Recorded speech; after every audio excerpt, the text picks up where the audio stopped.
सुप्रभात बच्चों। Saint Vincent पलोटी school वेसा branch की हिंदी कक्षा में आप सभी का एक बार फिर से स्वागत है। बच्चों, इसके पहले वाले वीडियो में हमने पढ़ा था मुहावरे भाग 2 और आज हम इसी पाठ का भाग 3 पढ़ने वाले हैं। भाग 3 की ओर बढ़ने से पहले हमने भाग 2 में क्या क्या पढ़ा था, आइए उसे एक बार फिर से दोहरा लेते हैं। बच्चों, हमने भाग 2 में देखा था मुहावरे और उसके अर्थ, जिसे हमने विस्तार पूर्वक समझा था और हमने ये भी जाना था कि हमें किस तरीके से मुहावरों के भावार्थ को लेना है। कहने का मतलब हमें मुहावरे के शाब्दिक अर्थ को नहीं, मतलब उसके शब्दों के अर्थ की ओर नहीं जाना है, बल्कि मुहावरे के जो भाव होते हैं तो हमें उस भाव को किस तरीके से समझना है, ये हमने भाग 2 में पढ़ा था। अब आइए बच्चों, आज हम शुरू करते हैं आज की हमारी हिंदी कक्षा और देखते हैं भाग 3। तारीफ के पुल बांधना यानी बहुत अधिक प्रशंसा करना। बच्चों, आपको ये इसका अर्थ जो है वो ऐसे ही कैसे निकलेगा ये आपको ध्यान देना है। तारीफ के पुल बांधना। अभी देखो, तारीफ एक शब्द है और आप उस शब्द से पुल बना सकते हो क्या? नहीं। तो इसका मतलब ये है, तारीफ से आपको अंदाज़ा लगाना है कि यहाँ पर क्या हो रही है, यहाँ पर आपकी प्रशंसा की जा रही है ना, यानी आपकी तारीफ की जा रही है। पुल बांधना मतलब यहाँ पे आपकी बहुत ज़्यादा तारीफ की जा रही है। तो इस तरीके से आपको इस शब्दों के अर्थ को नहीं बल्कि इसके मीनिंग को समझना है। वो कहना क्या चाहते हो, उसके कहने का अर्थ क्या है, उस अर्थ को समझना है। वो जो कहना चाहते हैं आपको उस भाव को समझना है और इस तरीके से आपको क्या करना है, उसके अर्थ निकालना है। फिर दूसरा है रफू चक्कर हो जाना। अब रफू चक्कर कैसे होता है? रफू चक्कर, रफू चक्कर मीन्स जैसे आप सोचोगे कि अगर कोई भागता है तो हम उसे क्या कहेंगे, उसे रफू चक्कर होना कहेंगे, है ना। तो इस तरीके से आपको इन मुहावरों के आपको अर्थ निकालने हैं, ठीक है। लोहे के चने चबाना। अब आप सोचेंगे कि चने जो है वो नॉर्मली होते हैं जिसे हम लोग आसानी से चबा सकते हैं, लेकिन लोहे के तो आपने चने ही नहीं देखे होंगे, और अगर लोहे के चने को आप चबाने की कोशिश करोगे तो आपके दांत टूट जाएंगे। कहने का मतलब ये इसका अर्थ नहीं होगा। लोहे के चने चबाने का मतलब होगा बहुत ही मुश्किल जो काम है, यानी बहुत ही ज़्यादा जो हार्ड है वो काम होगा, ठीक है। यानी जिस तरीके से आपके लिए इम्पॉसिबल है लोहे के चने को दांतों में चबाना, ठीक उसी तरीके से यहाँ पर आपको एक बहुत बड़ा मुश्किल काम दिया गया है। इस तरीके से आपको क्या करना है, इन मुहावरों के अर्थों को निकालना है। फिर इसके बाद है शेखी बघारना। शेखी बघारना। अभी शेखी को बघार सकते हैं क्या? मम्मी जो है वो सब्जियों को क्या करती है, छौंक लगाती है, यानी सब्जियां बनाती है, तो वो सब्जी का बघार करते हैं। अब शेखी को बघार सकते हैं क्या? कहने का मतलब आपको यहाँ पे ये समझना है कि जो बंदा क्या कर रहा है, शेखी बघार रहा है, मतलब इतनी बड़ी बड़ी बातें कर रहा है, वो क्या कर रहा है, वो खुद की तारीफ कर रहा है। तो इस तरीके से आपको इसका अर्थ निकालना है। फिर उसके बाद है हाथ बटाना। हाथ बटाना मतलब आप हाथ को ये कर सकते हो क्या? आपके पास 2 ही हैंड है तो आप अपने हैंड को किसी को निकाल के दे सकते हो क्या? नहीं। तो कहने का मतलब, हाथ बटाने का मतलब है कि आप किसी की मदद कर सकते हो कुछ काम में, है ना। तो इसका मतलब, इसका अर्थ क्या निकलेगा कि काम में मदद करना। हाथ बटाना मतलब काम में मदद करना। फिर उसके बाद है लाल पीला होना। अब लाल पीला आप कब होते हो? लाल पीला आप सिर्फ होली में होते हो, जब आपके चेहरे पर रंग लगाए जाते हैं, है ना। ये और आप नॉर्मली अगर आपको किसी ने कहा कि आप लाल पीले हो रहे हो, तो आप लाल पीले हो रहे हो, इसका मतलब ये होगा कि वो आपको ये कहना चाहता है, अभी तो होली का त्यौहार नहीं, फिर आप लाल पीले कैसे होंगे? तो इसका मतलब वो ये कहना चाहता है कि आप बहुत ज़्यादा गुस्से में हो। समझ में आया? फिर इसके बाद है आसमान सिर पर उठाना। मैंने आपको स्टार्टिंग में ही समझाया था कि आसमान को सिर पर उठाकर चलना हमारे लिए इम्पॉसिबल है। कहने का मतलब, आसमान सिर पर उठाने का मतलब बहुत ज़्यादा शोर करना होगा, ठीक है। उसके बाद है दांत पीसना। दांत पीसना, अब आप दांतों को कब पीसते हो? देखो, जब बहुत ज़्यादा आपको ठंड लगती है तो आपके दांतों के बीच से आवाज़ आती है ना। लेकिन आप दोनों दांतों को आपस में कब घिसते हो? जब आपको किसी बात पे बहुत गुस्सा आता है और उस गुस्से को आप क्या नहीं कर सकते, एक्सपोर्ट नहीं कर सकते। कहने का मतलब शो नहीं कर सकते, दिखा नहीं सकते। तब क्या करते हो कि आप अपने दांतों को आपस में घिसते हो, तो उसको कहा गया है दांत पीसना। यानी आप जब बहुत गुस्से में होते हो तब आप ये करते हो। तो दांत पीसना मतलब होगा बहुत ज़्यादा गुस्सा करना। फिर खिसक जाना, खिसक जाने का मतलब आप बैठे हैं और सीट पर आपको कहा गया कि खिसक जाओ, तो वो खिसक जाना नहीं होगा। खिसक जाना मतलब यहाँ पे इसका दूसरा अर्थ होगा, वो आपका समझना है। खिसक जाना मतलब वहाँ से भाग जाना या फिर वहाँ से चले जाना, है ना। जैसे आपको कोई जिम्मेदारी दी जाती है और आपको उस जिम्मेदारी को नहीं निभाना है, तब आप क्या करते हो, आप वहाँ से चले जाते हो, तो उसका मतलब होता है खिसक जाना। ठीक है। फिर है तारे तोड़ लाना। तारे तोड़ लाना मतलब बहुत मुश्किल काम करना। आप सोचो, आप तारों को तोड़ मतलब तार, आपके पास इतनी लंबी सीढ़ी है क्या कि जो वहाँ तक तारों तक पहुँच जाएगी और आप उस सीढ़ी पे चढ़ के उन तारों को तोड़ कर लेके आओगे। कहने का मतलब ये कैसा है, ये बहुत बड़ा काम है और बहुत मुश्किल काम है। तो इसका अर्थ आपको इस तरीके से निकालना है, जिस तरीके से तारे तोड़ना हमारे लिए मुश्किल है, उसी तरीके से उसका ये जो काम बताया गया वो काम बहुत मुश्किल है। तो तारे तोड़ना मतलब बहुत मुश्किल काम करना। ठीक है बच्चों, तो इस तरीके से आपको इसका अर्थ निकालना है। फिर है हवा के घोड़े पर सवार होना। अब हवा जो है वो घोड़े पर कैसे बैठ सकती है ना। तो इसका मतलब ये होगा, हवा तेज होती है और घोड़ा भी तेज दौड़ता है, तो इसका मतलब, या फिर आप ऐसे भी कर सकते हो कि हवा जो है जल्दी से आके चली जाती है और घोड़ा भी बहुत जल्दी जल्दी भागता है। मतलब बहुत जल्दी में जो होता है उसे कहा जाता है कि हवा के घोड़े पर सवार होना। कुछ मुहावरों के अर्थ और उनका वाक्य में प्रयोग जानो। अब देखो बच्चों, हमने ये तो जान लिया कि मुहावरे के अर्थ हमको किस तरीके से निकालना है, लेकिन अब हमें क्या कहा गया है कि उनका वाक्य में प्रयोग करना। कुछ मुहावरों के अर्थ और उनका वाक्य में प्रयोग करना, और उनका वाक्य में प्रयोग करना मतलब यहाँ पे जो मुहावरे हैं उसका आपको वाक्य में प्रयोग करना है। ठीक है, तो देखिए अब मुहावरों का किस तरीके से हम वाक्यों में प्रयोग करते हैं, मतलब मुहावरों को हम किस तरीके से वाक्यों में यूज़ करते हैं, ये हमें सीखना है। तो यहाँ पे देखो मुहावरा है और यहाँ पे इसके अर्थ है। तो पहला वर्ड है टांग अड़ाना। टांग अड़ाना मतलब रुकावट डालना। वाक्य क्या बना, हर काम में टांग अड़ाना मयंक की आदत है। अब देखो बच्चों, हमने यहाँ पे अर्थ लिया है क्या, रुकावट डालना, ये अर्थ का इस्तेमाल किया है क्या इस सेंटेंस में, नहीं, बल्कि हमने मुहावरे का इस्तेमाल किया है, टांग अड़ाना, इस शब्द का इस्तेमाल हमने इसमें किया है। तो अभी क्या बना हमारा वाक्य कि हर काम में टांग अड़ाना मयंक की आदत है। तो आपको हमेशा क्या करना है, जब भी आपको कहा जाए कि मुहावरों का वाक्य में प्रयोग करो, तो कहने का मतलब आपको उस मुहावरे का इस्तेमाल करना है वाक्य में, तब जाके आपका करेक्ट वाक्य में प्रयोग होगा। क्लियर। उसके बाद दूसरा देखो, अंगूठा दिखाना, समय पर धोखा देना। यहाँ पे अंगूठा दिखाना, अब इस शब्द का आपको मतलब इस मुहावरे का आपको वाक्य में प्रयोग करना है। देखो कैसे होता है, तुमने अपना काम तो निकाल लिया, मुझे ज़रूरत पड़ी तो अंगूठा दिखा दिया। देखो यहाँ पे आप सोचोगे कि यहाँ पे तो दिखाना है, लेकिन यहाँ पे तो दिखा है।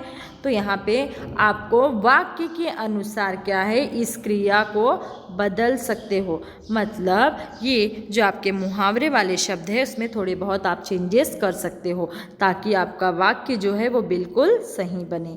अगर हम यहाँ पे दिखाना वर्ड लिखेंगे तो हमारा वाक्य इनकरेक्ट होगा। कैसे, देखते हैं। तुमने अपना काम तो निकाल लिया, मुझे ज़रूरत पड़ी तो अंगूठा दिखाना। ये जुड़ रहा है क्या, नहीं, इसीलिए यहाँ पे क्या लिखा है कि तुमने तो अपना काम निकाल लिया, मुझे ज़रूरत पड़ी तो अंगूठा दिखा दिया। अभी हमारा जो वाक्य है वो बिल्कुल करेक्ट बना है। ठीक है, यानी बिल्कुल राइट बना है। तो इस तरीके से आपको क्या करना है, इन मुहावरों का उपयोग सही तरीके से वाक्यों में करना है। ठीक है। दूसरा है उंगली उठाना, मतलब दोष दिखाना। आप ये ध्यान रखिए बच्चों, पहले आपको मुहावरे का अर्थ लिखना है और उसके बाद फिर आपको उसका वाक्य में प्रयोग करना है। जैसे आप देखो कि हम हर लेसन के किस में करते हैं, मेक अ सेंटेंस, यानी शब्दों के अर्थ बताकर वाक्यों में प्रयोग करो, उसमें हम करते हैं ना। ठीक वैसे ही मुहावरे जो होते हैं, पहले हम उसके अर्थ बताने होते हैं और उसके बाद फिर हम उसका वाक्य में प्रयोग करना होता है। उंगली उठाना मतलब पहले अपना व्यवहार सुधारो, तब दूसरों पर उंगली उठाना। समझ में आया। कहीं कहीं पर आपको मुहावरे एज इट इज़ आप जैसे का वैसे यूज़ करोगे, लेकिन कहीं कहीं पर आपको उसमें थोड़ा बहुत चेंज करना पड़ेगा, ताकि आपका वाक्य जो है वो बिल्कुल सही बने। फिर उसके बाद है जबान चलाना, यानी अनुचित शब्द बोलना। ठीक है, तो इसका वाक्य क्या बनेगा कि रोहन आजकल अपने बड़े भाई से बहुत जबान चलाता है। कान खड़े होना यानी सावधान होना। बिल्ली के आने की आहट से चूहे के कान खड़े हो गए, यानी यहाँ पे कान खड़े होना मतलब सावधान हो गए। बिल्ली के आने की आवाज़ सुन के चूहे जो है वो सावधान हो गए। फिर उसके बाद है आँखों में धूल झोंकना यानी धोखा देना। रमन बड़े बड़ों की आँखों में धूल झोंकता है। ठीक है, तो यहाँ पर भी हमने क्या किया, हमने मुहावरों का प्रयोग जो है वो इसमें किया है वाक्य में। ठीक है, तो इस तरीके से हम लोगों को सही तरीके से मुहावरों का वाक्यों में प्रयोग करना। फिर उसके बाद है गले का हार होना, बहुत प्यारा होना। हर बच्चा अपने माता पिता के गले का हार होता है। ठीक है, तो यहाँ पर भी देखो गले का हार जो है उस शब्द को क्या किया गया है, वाक्य में प्रयोग किया गया है। ध्यान रखना बच्चों, आपको यही करना है हमेशा। अगर मुहावरे का वाक्य में प्रयोग कहा गया है तो आपको हमेशा वाक्य में मुहावरे का ही प्रयोग करना है, ना कि उसके अर्थ का। ठीक है, फिर दूसरा हथियार डाल देना मतलब हार मान लेना। दुश्मनों ने भारतीय सेना के सामने हथियार डाल दिए। घोड़े बेचकर सोना मतलब बेफिक्र होना, यानी परीक्षा समाप्त होने के बाद अमन घोड़े बेचकर सोया। ठीक है, घोड़े बेचकर सोना मतलब बेफिक्र होकर सोना। अगर हमारा एग्ज़ाम हो जाएगा तो हम लोग बेफिक्र हो जाते हैं ना। फिर इसके बाद है ईद का चांद होना, बहुत दिनों बाद दिखना। रीना की नौकरी क्या लगी, वो तो ईद का चांद हो गई। देखो ईद का चांद और यहाँ पे भी ईद का चांद इस्तेमाल किया गया है। ठीक है, तो इस तरीके से आपको वाक्यों में क्या करना है, मुहावरों का ही प्रयोग करना है। मैं बार बार आपको बता रही हूँ कि आपको मुहावरे का वाक्य में प्रयोग अगर पूछा जाता है तो आपको वाक्य में केवल और केवल सिर्फ मुहावरों का ही प्रयोग करना है। ठीक है, तो इसमें देखो ईद का चांद होना, तो होना की जगह क्या लिया गया है, हो लिया गया है, क्योंकि वाक्य हमारा सही बने। अगर हम यहाँ पे होना लिखेंगे, ईद का चांद, रीना की नौकरी क्या लगी, वहाँ तो ईद का चांद होना, तो हमारा वाक्य नहीं जुड़ रहा है। इसलिए यहाँ पे क्या लिया गया है कि रीना की नौकरी क्या लगी, वो तो ईद का चांद हो गई। सूरज को दीपक दिखाना, अति गुणवान व्यक्ति को कुछ बताना या फिर सिखाना। गौरी हर काम में माहिर है, उसे कुछ बताना तो सूरज को दीपक दिखाने जैसा है ना। यानी कोई एक ऐसा पर्सन होता है जो बहुत ज़्यादा, यानी हर काम में क्या होता है, वो एक्सपर्ट होता है, तो उसको कहा जाता है कि जो बहुत ज़्यादा गुणवान होता है, यानी क्वालिटी जिसके अंदर बहुत ज़्यादा होती है, उससे कहा जाता है कि सूरज को दीपक दिखाना। हक्का बक्का रह जाना मतलब हैरान होना। साहिल 10 सालों में इतना बदल गया कि मैं उसे देखकर हक्का बक्का रह गया। हक्का बक्का का अर्थ आपको कैसे निकालना है कि सडनली कुछ ऐसी चीज़ हो जाती है जिसे आप एक्सपेक्ट नहीं करते, मतलब वो अनएक्सपेक्टेड होता है आपके लिए, तो उसे कहते हैं हक्का बक्का रह जाना। यानी कोई पर्सन ऐसा बदल जाता है कि आप सोच भी नहीं सकते कि ये इतना बदल सकता है, तब वो आपके लिए एक शॉकिंग न्यूज़ होती है। तो वही कहा गया है यहाँ पर, हक्का बक्का होना मतलब हैरान होना। फिर उसके बाद है कमर टूटना मतलब हिम्मत टूट जाना। बाढ़ में यानी बाढ़ से फसल बर्बाद हो जाने से किसानों की कमर टूट गई।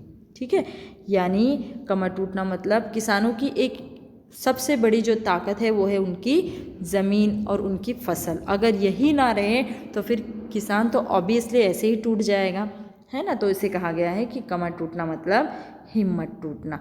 यहाँ पे किसी की कमर नहीं टूटी है बल्कि उनकी हिम्मत टूटी है। तो इस तरीके से आप देखो कमर टूटना ही शब्द का यहाँ पे इस्तेमाल किया गया, मतलब कमर टूटना इस मुहावरे का ही इस वाक्य में प्रयोग किया गया है।